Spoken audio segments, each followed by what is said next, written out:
Oh God. Okay. Yeah. So many people have asked the question, like, if Jesus were on earth now, would you be a follower of his like Matthew, you know, Peter and John, disciples? And he used to say, my daddy used to say that, well, if you are a disciple now, you would have been a disciple then, right? If you reject him now, it's the same thing you would have done at that time. It's worth, you know, contemplation, right? Because you know that many people rejected him, and even though they saw all the miracles and all the things he was doing, you know. One time they wanted to stone him, and Jesus said, he said, all right. He said, okay, he said, for all the things I've done, you know, which one of you want to kill me for now? Tell me. And he stopped them on the question, right? And they said, no, it's not because of the good things they've done why I want to kill you, because you say you're the Son of God. He said, but what am I supposed to say? I'm the Son of God. I can't tell a lie on myself that I'm not, because I know who I am. So Jesus. So I'm saying to you, with all of what he did, some people did not believe on him, right? Now, some people were very privileged. They got that close to knowing the power of God, right? And one of those persons, we got to look at one in the Old Testament, and we look at the one in the New Testament, and we got to look at some other scriptures, right? In 2 Kings chapter 5, we're going to talk about somebody named Gehazi, right? Now if you read the Bible and you know anything, you must have known about Gehazi. Now here is Elijah, first of all, and we did the whole season Elijah, which was last year or the year before? Well, last year maybe, till the Lord sent rain, right? The whole season Elijah, right? And the song, right? I won't forget it. And Elijah, God sent him to call a servant named Elisha. And he said, this Elisha is going to take over from you when you're gone, right? He told him some of the things that Elisha was going to do. And, oh my God, excuse me. Sorry. And you know that eventually Elijah was caught up to heaven in chariot and a fire and horses of fire, right? Excuse me. And we went over all of that because much as Elijah and Elisha were walking together, the chariot came and snapped Elijah and left Elisha by himself. Right? The chariot knew which one it came from. My God, my God, my God. My God, my God, my God, my God. Two shall be in the bed, the one shall be taken and the other left. My God, think about that. Anyway, so I'm saying, if you know the story about the Shunammite woman, right? And I didn't do a study on that here in this year, but it says with the Shunammite woman that when her son was dead, right? It was Gehazi, right? Was walking with Elisha now. Elisha had a servant now who was Gehazi. Let me backtrack a little bit. So after Elijah was gone, and he left Elisha, and Elisha now takes a servant. His servant now is named Gehazi. Right. Now, Gehazi had a great privilege now, because you see, it's like handing down from Elijah, right, down to Elisha, down to Gehazi. See the privilege that he had, right? Bible tells you when Shunammite's son was dead, Elisha sent his servant, right? But when he sent his servant, he came back, there was nothing happening with Gehazi. Nothing happened. Nothing happened. Okay? You know that when Elijah went to heaven and Elisha was left, before he left, he asked him, what do you want me to do for you before I go? And he said, I want a double portion of your spirit. And he said, come on, a double. So if I have $1, how am I supposed to give you $2? Just I have is $1, right? So only God can make a miracle and make the 1 turn into 2. Okay, so he told him, he said, only God can do that for you. Right? And I'm going to give you a sign. The sign came to pass. Right? And as soon as Elijah was gone and Elisha stepped to the Jordan River, he was able to take the mantle, right? Pick up the mantle and hit the water, and the water opened. The same thing that Elijah had done before. But here comes Elisha having a servant, and he's not having any of that divine connection, that dynamic connection, right? And he's walking with Elisha all the while, and he's seeing the things that Elisha is doing. But something is not connecting with him, right? Now, this is what the Holy Ghost tell me now, because when I thought about this, he haven't told me this part yet, okay, till now, right? But something is not connecting with him. And what we're talking about here is that carnality can block can block that, right? Stop your eternity. You can stand for the eternity. Okay?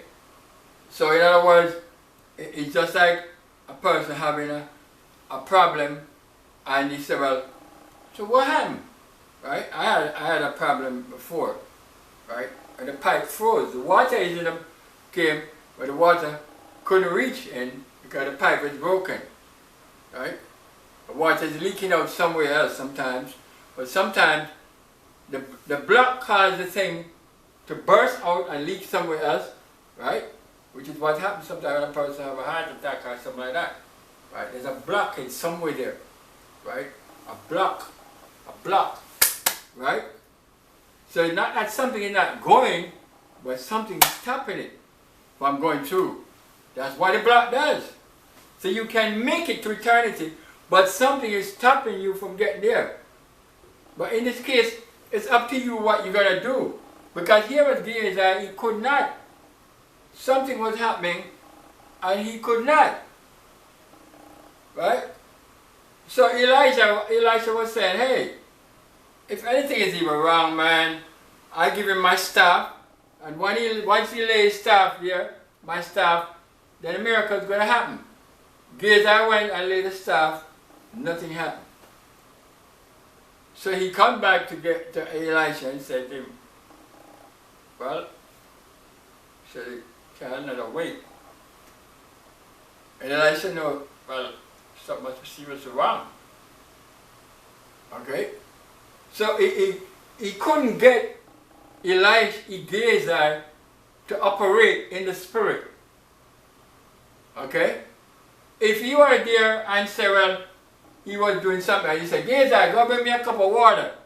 Gehazi could go and bring a cup of water and bring to him. Bring me a few ears of corn. He could go and bring a few ears of corn to him. But when it came to divine matters, Gehazi could not connect. And that's a serious problem. And he had the privilege of walking with one of the greatest prophets of our time. Okay? Because here was Elijah passing his mantle onto Elisha. Elisha took it and ran with it immediately. The results were right there. The sons of the prophets, when they saw him, they said, wow. So, wow. So the spirit of Elijah does rest upon Elisha. Right? Right? They asked him if you could go and search for Elijah. And he said, no, for what? You think my God's going to take our master and go to him? He said, no, don't do that. Don't embarrass yourself, man. Don't embarrass. And they said, okay, let's go. We want to go. I said, all right, go. I'm tired of it now. When he come back, he said, what did I tell you? It was a stupid idea in the first place. Right? And now you satisfy yourself and you embarrass yourself. Okay? So they knew that the fear of God was on him. The kings knew it. He was known even outside of Israel. The power and authority and the divine anointing that was upon Elisha. It was that powerful, as the Bible said, he asked for a double portion. He was more famous than even Elijah. Elijah was more famous in the sense of that how we studied the Bible. And he's carried up into heaven. But in terms of his name, Elisha's name went into heathen countries. That they would send to him to inquire of him. Okay? You didn't know that, right? But you read the prophets, you know that. But here he has a servant who is lame. Right? And when I say lame, not that he can't walk, but he can't jump with the spirit. He's not running with the spirit. Okay? So, everything he needs Elisha to prod him along, to say, do this, whatever. Spirit of God not working with him. It's a serious thing we're talking about today. It's very hard when you're in a situation like that. If you might have a spouse or a partner, a friend, sometimes you're going on a journey. Because I said, if you're going on a journey together, and before you know it, the person, I'm tired, I can't walk, there's something wrong with me, how far are you going to get? You climbing a mountain, you know. So you have to sit down and wait for that person. If you try to carry him on your back, how far can you go? Right? You know, that's why you have to be very careful of who you partner with. You know what I'm saying? Because sometimes it can be a burden to you. So Gehazi is going on.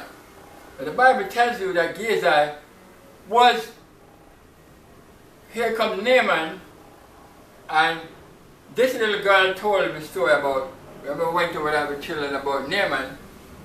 And Naaman, the Bible said, when the king found out that Naaman could be healed, right? The Bible said, chapter 5, 2 Kings 5 verse 5, and the king of Syria said, go to now. He said, I will send a letter to the king of Israel, and he departed and took with him 10 talents of silver and 6,000 pieces of gold and 10 changes of raiment. My God, he took, the man took like an economy with him, the amount of money he was carrying with him, right?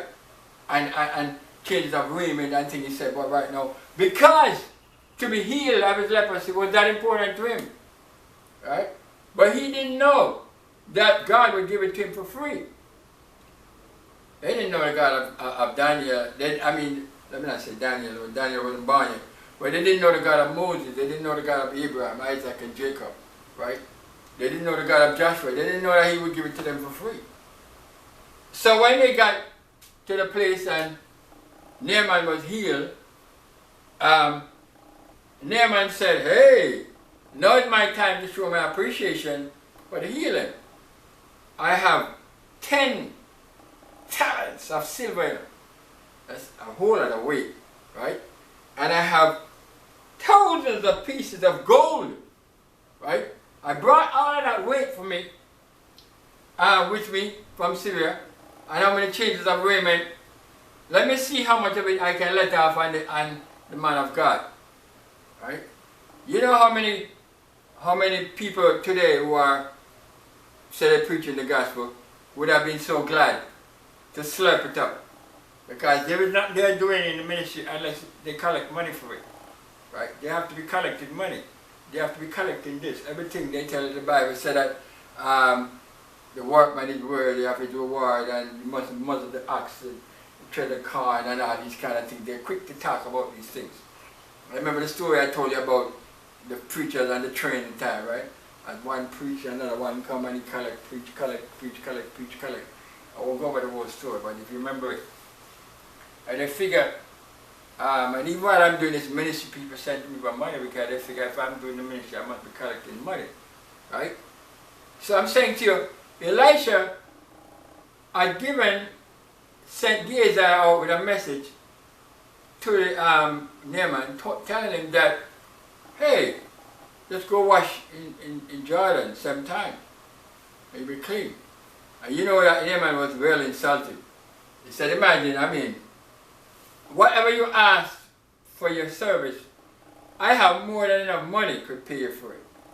Okay? Don't you embarrass me that kind of way talking about going Jordan. And Naaman comes back and he's healed.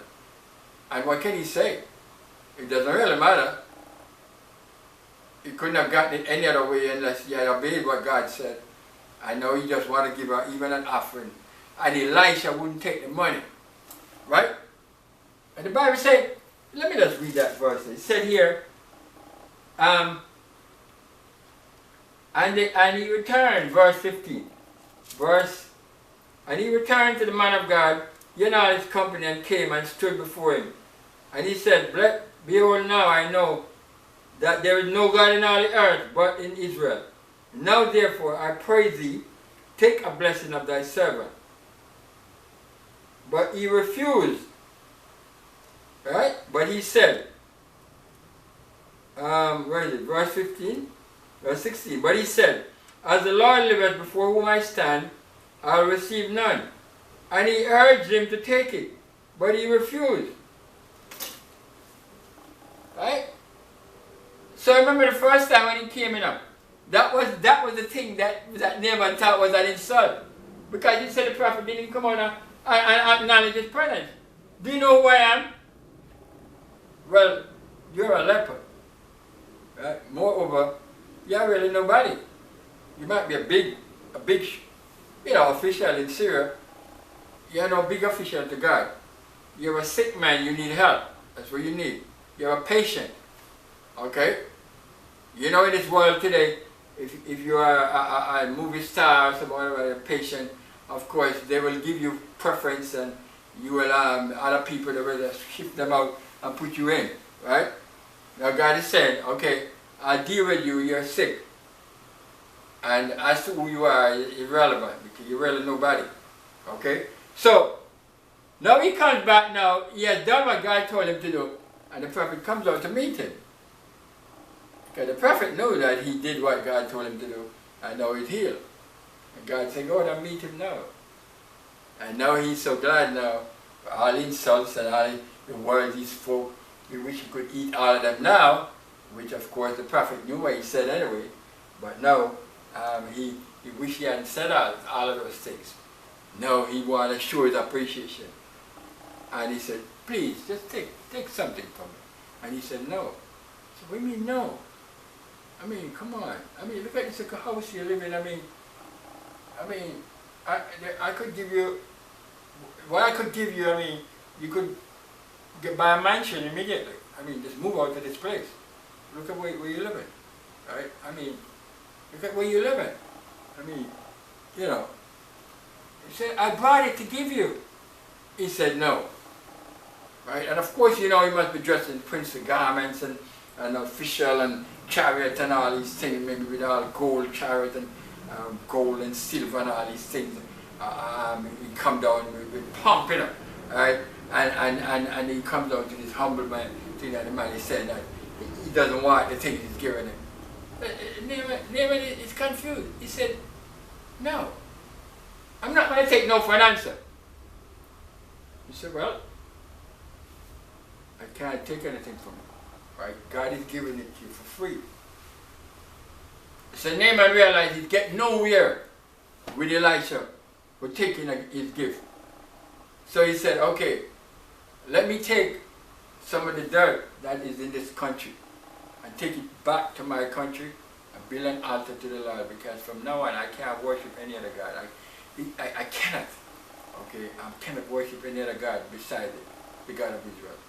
Right? I'm sold out to Jesus right now. I cannot. I'm sold out to him right now. Right? So Elisha said, that sounds like a good idea. Right? That sounds like a good idea. I'd love if you would do that. Do that, man. Do that. I'd rather you be doing that than I be taking your money. But Gehazi, you know, that said all this time, although he had the honor and the privilege of being with one of the greatest prophets, he had the privilege of being the next prophet after Elisha, right?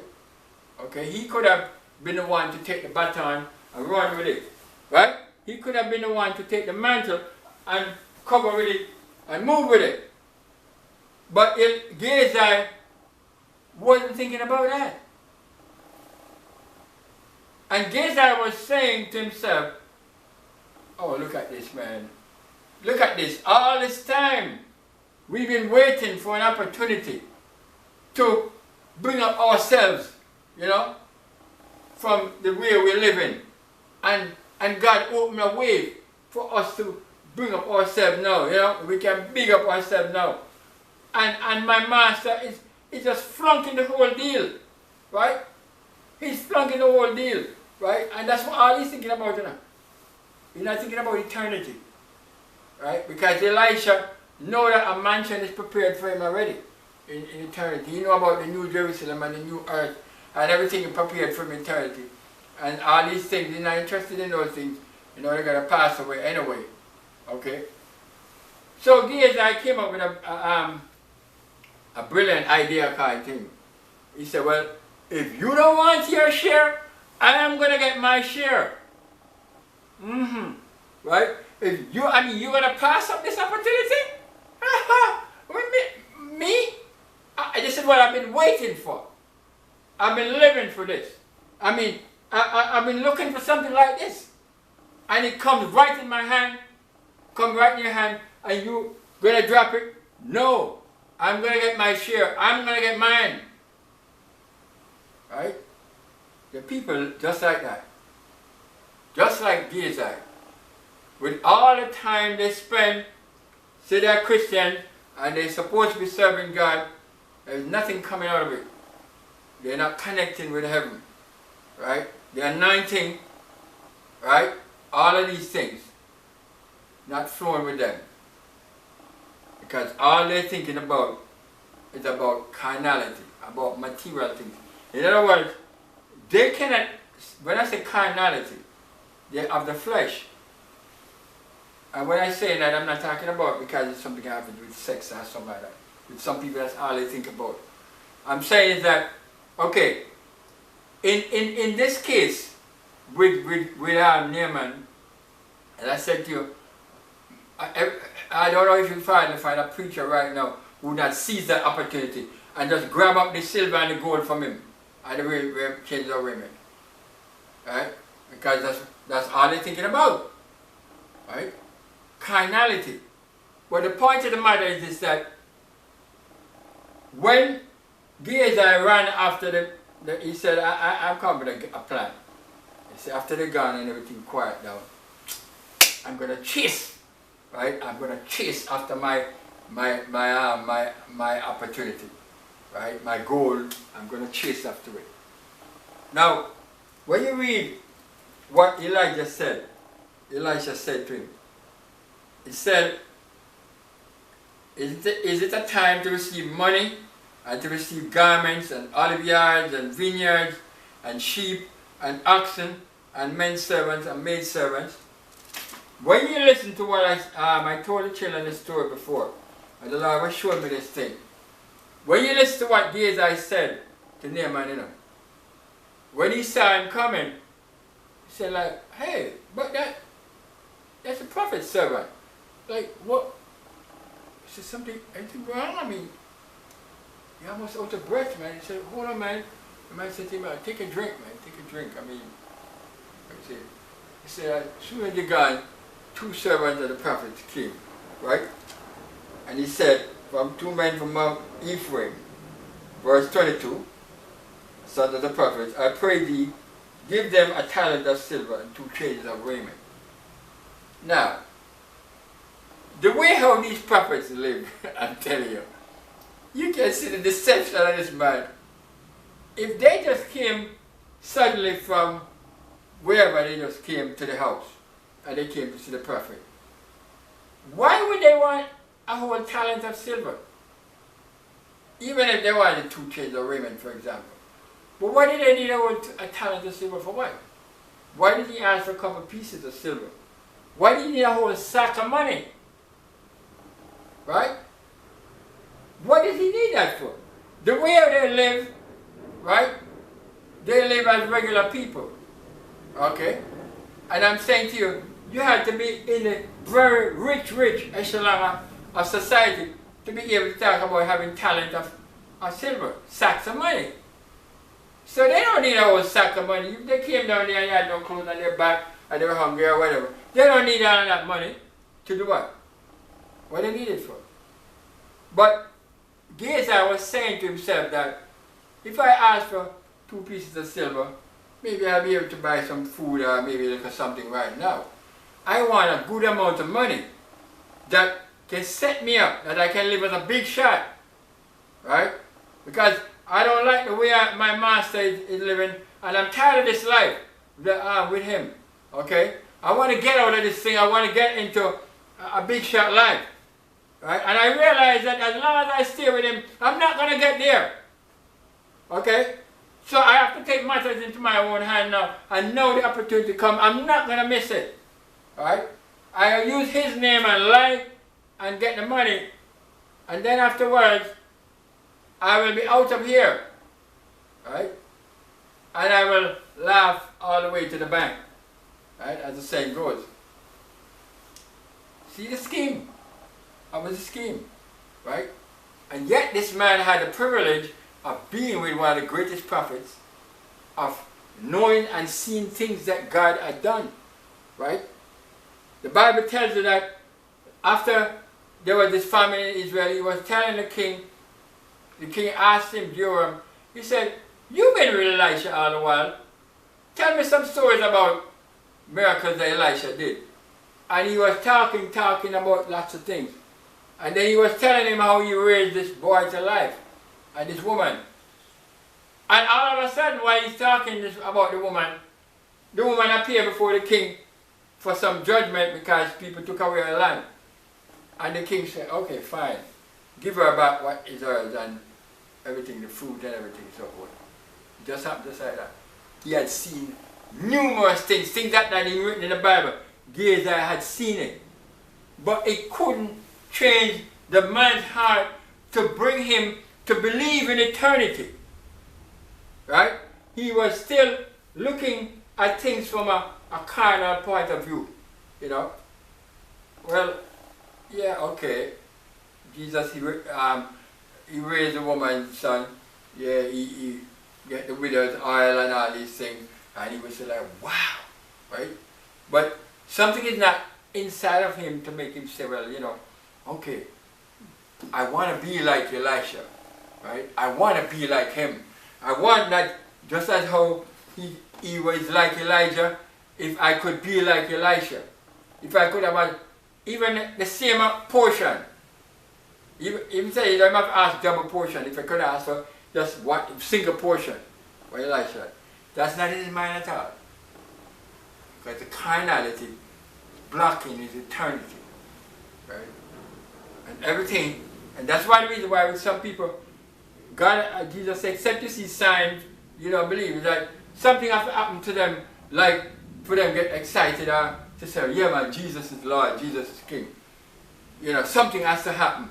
You know, something like, you know, while to the people who are saved, something is happening all the while. So it's not like every week or every day. I mean, something has to, you know, erupt. Because they have something happening all the while. Right? Like a well of water springing up into everlasting life. So the Bible said that when he ran after him and he got the money and he came back, now before he went, as I said, the king, Naaman was saying, hey, come on man, you want 1 talent of silver. I mean, you say it's 2 men, right? Okay, and you asked for 2 chains of raiment. Right? Boy, you asked for 1 talent of silver. Do you have any idea how much talent of silver I have here? I don't need them and I'm taking them back home. Right? You're only going to have more burden to carry back. So take 2 talents. Right? And he couldn't get Elisha to take him 1. But he got Gehazi to take 2. And Gehazi said, no, I'm set. You know, I'm set for life. Okay?